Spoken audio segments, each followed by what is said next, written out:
जानत बानी कष्ट बढ़ेर,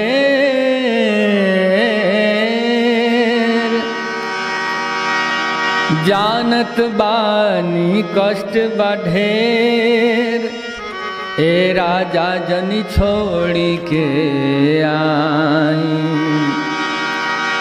रौरे अस घर सब आ जई हैं, त देश के आपन के बचाई। हाड़ मास के दहिया हमरो,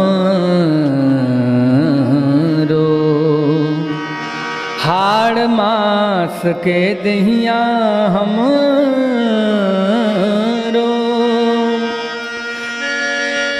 कई दिन काम आई। आइब छोड़ी के रउआ घरे, बाद में बहुत बुझाई। एगो नारी के कर्तव्य होला कि जब मर्द कोनो रास्ता से भटकता तो सही रास्ता देखाना। नारी के यह कर्तव्य है। कैसे इस गाना में सुनी, वो अपन दुख बतावत रहे।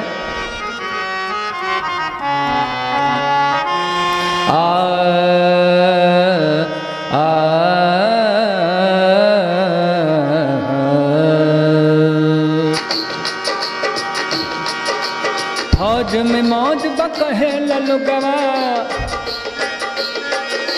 फौज में मौज बकहे ललुगवा, पता न ठौर ठिकाना के। कबो समैया आवे चिरई रह जाले बिन दाना के, कबो समैया आवे चिरई रह जाले बिन दाना के।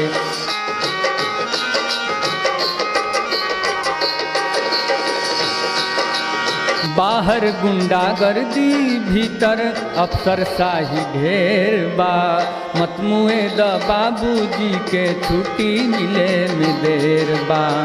देखी फौज में समस्या तो बहुत बा, लेकिन एगो देशभक्ति अंदर जौन होखेला उहे आदमी के फौज के नौकरी करा देवेला। और कुछ घरेलू समस्या भी होखेला। बाहर गुंडागर्दी भीतर अफसर शाही ढेर बा, मत मुए द बाबूजी के छुट्टी मिले में देर बा। रोवत रोवत मिले नैहर, रोवत रोवत मिले नैहर, जाए हाल जनाना के। कबो समैया आवे चिरई रह जाले बिन दाना के, कबो समैया आवे चिरई रह जाले बिन दाना के।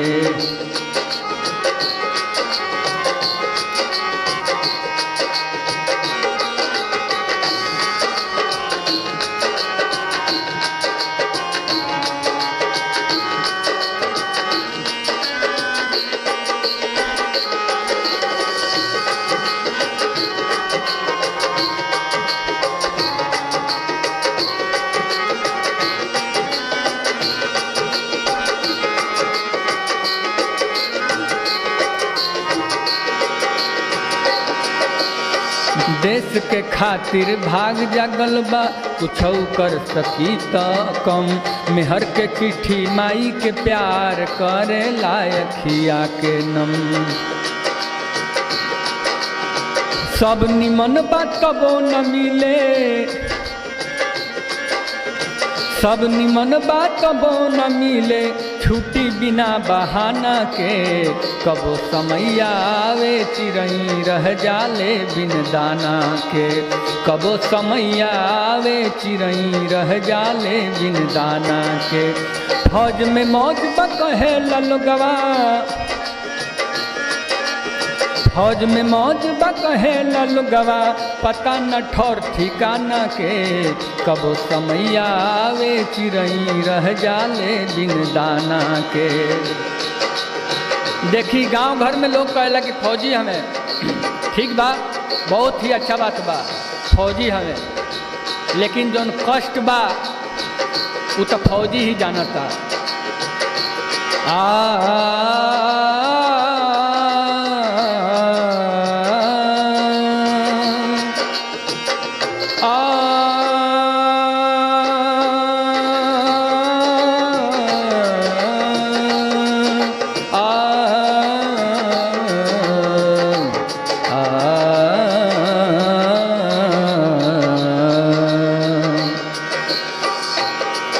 का होला ई बड़ा ही सुंदर लाइन बा।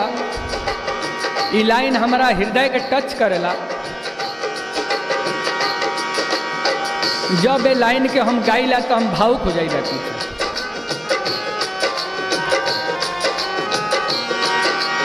रात हो खेले हमरो रानी सपना में आ जाली, भूखे मत सुतिए राजाए को कवर खाली।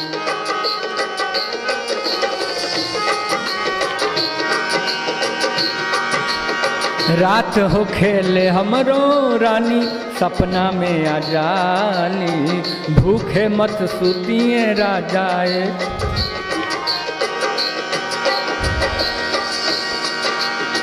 भूल जाल सब ही जाया के,